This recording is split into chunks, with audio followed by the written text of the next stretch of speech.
Nous sommes avec Deligio Domenico, qui est l'échevin de la culture ici sur Chapelle-l'Erlémont. Alors, monsieur l'échevin, est-ce que vous êtes un homme heureux et comblé et épanoui en matière de culture ?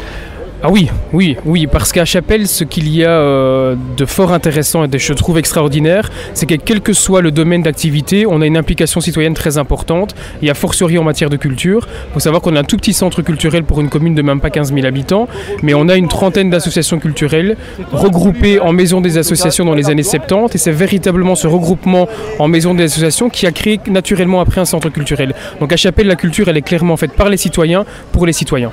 Nous sommes avec Domenico Deligio, qui est l'échevin de la culture sur Chapelle-l'Erlémont. Votre vision de la culture, c'est quoi, monsieur l'échevin ? Ah, ça c'est une vaste question. C'est quoi pour vous la culture ? Alors, ça, c'était vraiment une vaste question. Sinon, on a une petite heure pour en débattre.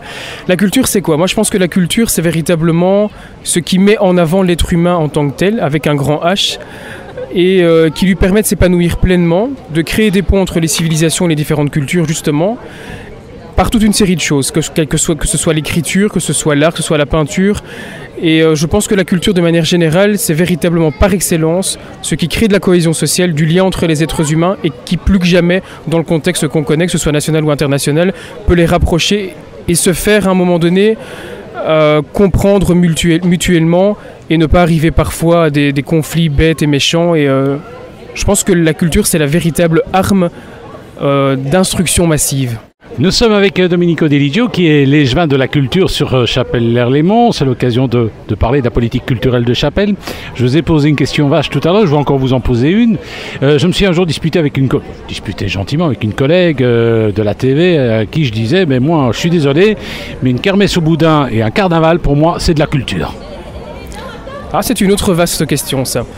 Parce que ça crée du lien. Tout à fait. Tout dépend de la définition au préalable.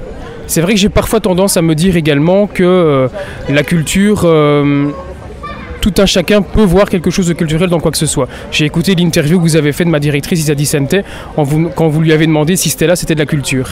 Mais oui, c'est de la culture, parce qu'effectivement, on va avoir du public, et peut-être du public qui ne sort jamais de chez lui et qui va s'intéresser au domaine culturel de manière large. Et je crois que là, l'objectif même de la culture est rencontré. Donc à partir de ce moment-là, ça, c'est de la culture, et je pense qu'à un moment donné, il ne faut pas croire qu'il y a une gradation ou une hiérarchie entre les différents arts, pas parce qu'on parle de Molière que c'est culturel, et que dès qu'on va parler d'un auteur contemporain inconnu et peut-être local, c'est pas culturel. Si, c'est culturel, mais à nous de le présenter de manière telle qu'il soit mis en évidence à sa juste valeur. Et je pense que quand on fait découvrir quelque chose aux gens et qu'on crée du lien, de manière générale, on peut appeler ça culturel. Après, le boudin, moi je suis végétarien, donc je me prononce pas. Nous sommes avec Domenico Deligio, qui est l'échevin de la culture sur Chapelle-l'Erlémont, et avec lui on parle d'un vaste sujet, un sujet passionnant qui est la culture. Est-ce qu'au niveau de Chapelle, vous avez des moyens ? Alors on a des moyens, et là je remercie Karl De Vos, notre bourgmestre, qui est un gestionnaire hors pair et qui a également dans ses compétences la finance. Il faut savoir qu'au centre culturel, quand je suis arrivé, le centre culturel malheureusement souffrait d'un sous-financement, et nous avons pu avec Karl, de manière progressive et d'année en année, arriver à avoir un véritable budget à la hauteur des moyens mis en place pour cette véritable politique culturelle que nous voulions. Et en plus, nous avons, alors que nous n'avons pas encore rentré un dossier de reconnaissance dans le cadre du nouveau décret, à partir du 1er janvier 2017, nous avons déjà le budget de parité de 101 000 € d'investissement communal et de Fédération Wallonie-Bruxelles, et en plus des moyens qui nous ont permis d'engager un secrétaire. Donc maintenant, nous avons une directrice à temps plein, un animateur programmateur temps plein, un régisseur temps plein et un secrétaire qui s'occupe de la comptabilité à temps plein. C'est avec une équipe comme celle-là et les moyens ad hoc que nous pouvons organiser par exemple ce genre de journée. Oui, rappelons qu'on vous rencontre à l'occasion de la journée Place en scène sur Chapelle-l'Erlémont. Nous étions avec Domenico Deligio, échevin de la culture sur Chapelle-l'Erlémont, un jeune échevin. Alors, Chapelle-l'Erlémont, c'est un village, mais alors il y a quand même des villages à côté. Est-ce que vous avez une politique de décentralisation? Oui, tout à fait. On a une politique de décentralisation, donc notamment via la bibliothèque du chapitre avec nos soirées lecture que nous organisons dans les 3 villages. Et j'ai voulu effectivement, depuis que je suis échevin, intégrer la brocante de Goderville, qui est organisée depuis plus de 30 ans par le comité des fêtes. J'ai voulu l'intégrer, pourquoi ? Parce que je voulais véritablement rendre à Goderville, effectivement, et au kiosque godervillois, utiliser le kiosque comme dans les bals musettes d'antan, et donc me dire que plutôt que d'organiser un nouvel événement culturel, on va se greffer à quelque chose qui fonctionne bien. Et donc on collabore maintenant depuis depuis 4 ans avec M. Charlet qui préside le comité des fêtes et le comité des fêtes, où nous organisons la partie culturelle de la brocante chaque année.